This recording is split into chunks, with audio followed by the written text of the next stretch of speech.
저는 이제 카이스트에서 학사, 석사, 박사를 했는데 전공은 이제 물리과를 했었고 석사 때 이제 경영공학도 했었거든요. 이제 인공지능 기술로 무언가를 좀 해보고자 하는 좀 의지가 생겼었고 저희가 처음에 비즈니스 시작을 할 때 이거를 단순하게 국내에서만 하겠다는 생각은 없었어요. 구글이 온라인에서 이런 시장을 처음으로 만들었고 사실 구글이 이제 광고 회사라고 알려져 있다시피 스마트하고 혁신적인 광고 솔루션을 가지고 이제 되게 큰 회사가 됐잖아요. 그것처럼 이제 광고 시장이라고 하는 거는 비단 뭐 한국에만 있는 건 아니고 전 세계에 있는 거고 또한 오프라인 광고가 사실 전통적으로 계속 해봤던 시장이기도 하고 전 세계 어디든 디지털 사이니지가 존재하잖아요. 저희는 이제 글로벌 타겟으로 처음부터 움직이긴 했었어요. 다만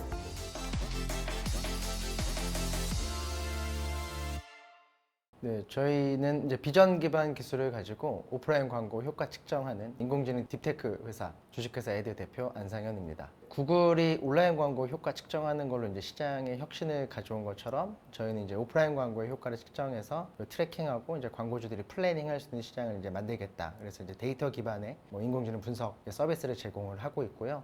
가지고 있는 이제 프로덕트는 총 3가지인데 일단 B2B 서비스로는 이제 에드아이라고 하는 효과 측정 솔루션을 판매하는 게 있고 이제 두 번째로는 이제 그러한 기능이 담긴 스마트 매치를 디벨롭을 해가지고 디지털 사이니지를 실내 실외에 공급하는 이제 매체 디벨롭 직접 하고 있는 매체 비즈니스 그리고 이제 그런 것들을 바탕으로 해서 이제 저희가 데이터를 좀 많이 쌓으면은 구글 어널리틱스가 지금 하고 있는 것 같은 광고 오프라인 광고에서의 이제 플랫폼 비즈니스를 하려고 하고 있습니다. 저는 이제 카이스트에서 학사, 석사, 박사를 했는데 전공은 이제 물리과를 했었고 석사 때 이제 경영공학도 했었거든요. 이제 인공지능 기술로 무언가를 좀 해보고자 하는 좀 의지가 생겼었고 당시에 이제 인공지능 기술로 저희가 하려고 했던 시기에는 구글 같은 경우가 오픈 API들을 오픈하게 되면 국내 많은 기업들이 이제 좀 도태되는 경우들을 많이 봐서 원천 기술 좀 확보해 보자고는 의지가 좀 있었어요. 그래서 우리가 이제 할 수 있는 곳이 어딘가를 좀 보다가 당시에는 좀 마이너한 분야였는데 그래도 우리가 원천 기술을 확보할 수 있는 이미지 기반이 아닌 포즈 기반 데이터 분석에 대해서 좀 태핑을 많이 하다가 요거는 좀 우리가 좀 경쟁력 있게 승부를 해볼 수가 있겠다라는 이제 판단이 섰었고 그리고 나서 이제 아이템을 사실 선정을 했었어요. 그래서 당시에 이제 오토 서비스들이 좀 화랑인 시장 분위기 속에서 저희가 생각한 거는 오프라인 시장이 태클을 입으면 좀 효율성이 많이 증대된다는 걸 좀 알게 됐고 가장 낙후된 오프라인 시장을 좀 찾았어요. 찾아봤더니 이제 오프라인 광고 시장이 상당히 좀 뭐 이렇게 표현하면 안 되겠지만 좀 후진적인 시장으로 되어 있어서 이 시장을 좀 잘 바꿔보고자 하는 의지를 가지고 이쪽 시장에 참여하게 된 상황입니다. 일단 오프라인에서 광고 효과를 측정하겠다라는 시도는 있어 왔는데 그거를 진짜로 광고 매체 카메라를 달아서 실시간으로 되는 걸 측정했었던 경우는 없었어요. 저희가 처음으로 시도를 한 거고 사실 이제 그게 안 됐었던 이유는 법적인 문제도 있었고 컴퓨팅 파워가 많이 들어가다 보니까 비용이 비싼 문제도 있었는데 저희는 이제 2가지를 해결을 했어요. 이제 개인정보 보호 이슈를 기술적으로 해결을 해서 이제 샌드박스를 가지고 있고 그 다음에 이걸 상용화 시켜야 되다 보니까 비싼 컴퓨터가 아닌 좀 더 이제 가벼운 형태의 컴퓨터에서도 이걸 이제 진행할 수 있는 구현할 수 있는 형태의 기술을 가지고 있어서 최근에도 해외 이제 박람회 같은 데를 참석을 하면서도 저희처럼 이걸 실시간으로 실제 디지털 사이니지에서 카메라로 측정을 해서 실시간 효과를 데이터화 시켜서 제공하는 곳은 아직 못 봤고 최근에 들어와서 이제 저희가 비슷한 것들을 하겠다는 업체들은 좀 봤는데 경쟁력에 있어서는 그래도 저희가 선점을 한 부분도 있고 선도를 하고 있는 부분이 있어서 그런 부분에서는 좀 기술적으로 우위를 가지고 있다고 보고 있습니다. 저희 프로덕트가 총 3개예요. 첫 번째 거에 대한 솔루션은 사스 형태로 판매를 해요. 이제 효과 측정을 해야 되는 사람들이 있잖아요. 매체를 운영하는 이제 비즈니스를 하시는 분들인데 그분들한테 이제 사스 형태로 납품을 하면서 이제 저희가 거기서 수익을 창출하는 부분이 있고 두 번째로는 이제 그런 형태의 매체를 저희가 디벨롭을 했으면 그러니까 저희도 매체를 가지고 있잖아요. 이제 그 매체들은 광고주에게 직접적으로 판매를 함으로써 광고주를 대상으로 한 광고 비즈니스를 진행하고 있고 그다음에 이제 플랫폼 비즈니스는 지금 준비 중이긴 한데 광고주하고 매체를 연결시켜주고 수수료를 받는 구조가 될 것 같습니다. 일단은 오프라인 광고에서 효과를 측정하는 게 결국 그 과거에는 데이터가 전혀 없었었잖아요. 근데 이제 B2B에서는 명확한 것 같아요. 그러니까 저희의 서비스를 쓰고 있는 비즈니스를 영위하시는 분들이 그걸 통해서 부가가치를 창출을 하게 되면 이제 거기에 애드밸류 된 부분들이 있잖아요. 이제 그 부분을 쉐어하는 형태로 가는 거고 광고주들이 그 전에는 데이터가 없다 보니까 오프라인 광고 같은 경우는 매우 비효율적으로 사용을 했었어요. 가령 예를 들어서 그냥 한 달 동안 틀어주니까 얼마를 받는다 이런 구조인데 저희 같은 경우는 데이터를 베이스로 하다 보니까 온라인에서 하는 것처럼 뷰, 노출 이런 거에 따라서 과금을 하다 보니 훨씬 더 효율적으로 광고를 집행할 수 있고 이제 그 부분에서 나왔던 이제 밸류, 애드업되는 밸류들이 있잖아요. 그런 부분을 같이 쉐어하면서 이제 고객 가치도 생기고 저희도 그 부분에 수익을 가져가는 구조로 지금 잡고 있습니다.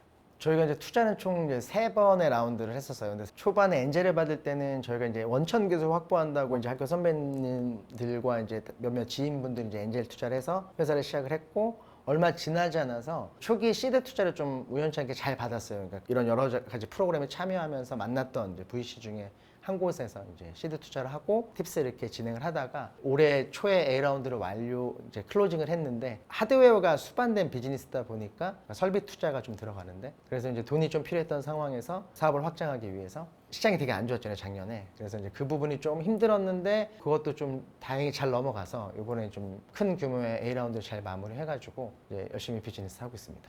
이제 뭐 설비 투자를 하고 뭐 이런 부분에서 좀 힘들었다기보다는 이 뭐 설비를 만들고 하는 부분에 있어서도 밸류 체인이 좀 긴 편이에요. 매입을 하고 하드웨어 업셈블리를 한 상태에서 저희 소프트웨어를 인베딩 해가지고 이제 제품이 나가는 구조다 보니까, 이러한 뭐 스마트 매체, 오프라인의 효과를 측정한다라고 하는 요 비즈니스 모델 자체가 기존에 있었던 게 아니어가지고, 이걸 시장에 계속 이제 경험을 시켜줘야 되잖아요, 고객들한테. 상용화를 하기 위해서 이제 POC를 하는 것 자체가 쉽지가 않았어요. 왜냐하면 이 오프라인 광고 시장이 이제 IT가 많이, 그러니까 테크가 거의 없었던 시장인데, 바꿔 얘기하면 고인물들이라는 느낌이 좀 강했었어요. 각자들의 영역에서 적정한 수익률을 각자들 소비하는 플레이어들가 되게 많은, 그러다 보니까 신기술을 막 소개시키는 것도 쉽지가 않았었는데, 그런 부분에서 조금 많은 허들이 있었는데, 그래도 지금은 조금씩은 이제 저희 회사가 알려지고 도움이 되는 고객들도 계셨고, 그러면서 조금씩 이제 풀려나가는 단계에 있습니다.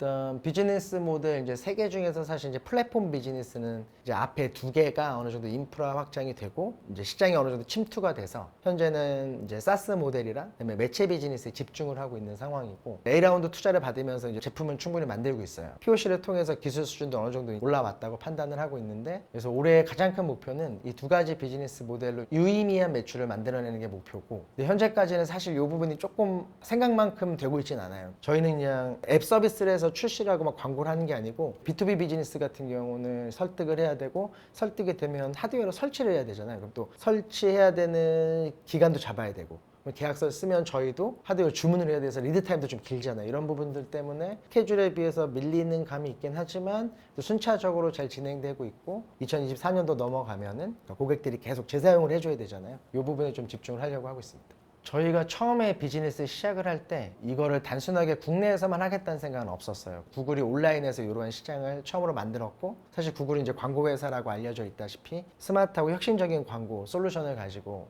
이제 되게 큰 회사가 됐잖아요. 그것처럼 이제 광고 시장이라고 하는 거는 비단 뭐 한국에만 있는 건 아니고 전 세계에 있는 거고, 또한 오프라인 광고가 사실 전통적으로 계속 해봤던 시장이기도 하고, 전 세계 어디든 디지털 사이니지가 존재하잖아요. 저희는 이제 글로벌 타겟으로 처음부터 움직이긴 했었어요. 다만 이제 국내에서 테스트 베드를 명확히 하고 기술 개발 잘 하고 시장성을 입증한 다음에 이제 진출해야 되다 보니까 국내에서 좀 집중을 했었던 거고, 저희들 판단에는 시장에서 이제 어느 정도 인정을 받고 있다라고 생각이 들어서 이제 글로벌 비즈니스를 좀 빠르게 시작을 하자라는 생각을 가졌던 거고, 근데 이제 베트남이 첫 번째로 이제 저희들한테 주목이 됐었던 이유는 일단 국내랑 좀 컬처가 좀 비슷하고, 사실 뭐 오프라인 광고 시장에 뭐 컬처 디펜던스는 없어서 시장 진출이 어렵다고 생각은 하진 않지만, 비즈니스하는 환경 자체가 그래도 여타 다른 곳들보다는 좀 그래도 비슷하다는 뭐 이야기도 많이 있고, 그쪽도 되게 빠르게 성장하고 있고, 이제 모바일 폰이 되게 빠르게 스프레드 됐잖아요. 그래서 이걸 토대로 해서 이제 글로벌 시장을 경험해 나가면서 이제 교두보로 좀 삼으려고 생각을 하고 있습니다. 저희가 이제 베트남 시장을 포커스를 맞춰서 법인 설립을 가장 먼저 하긴 했어요. 이제 그 이유는 베트남 시장의 환경도 있었는데, 또 하나가 사실은 이제 브랜치라고 하는 것, 이런 이제 회사들을, 해외 지사들을 운영을 하려고 그러면 이제 직접 가거나 아니면 누군가가 실제 인하우스 멤버가 가서 오퍼레이션을 해줘야 되잖아요.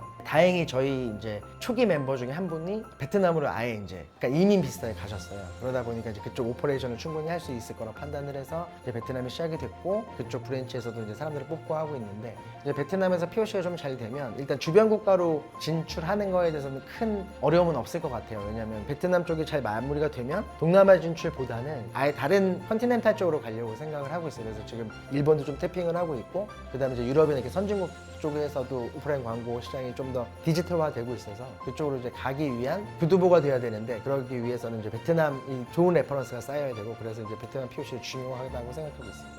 5년 뒤면 저희 계획이 맞으면 IPO 준비를 하고 있어야 되는 게 정상이고 실제 계획한 거가 맞게 돌아가면 IPO가 되어 있어야 되는 게 정상이죠. 그래서 글로벌 진출이 어디까지 되어 있을지 모르겠는데 그래도 저희들이 이제 마일스톤을 잡았던 선진국들까지 저희들의 솔루션이나 서비스가 되게 만들고 있을 거라고 판단을 하고 있고 국내에서는 IPO 준비를 하고 있어야 정상이다.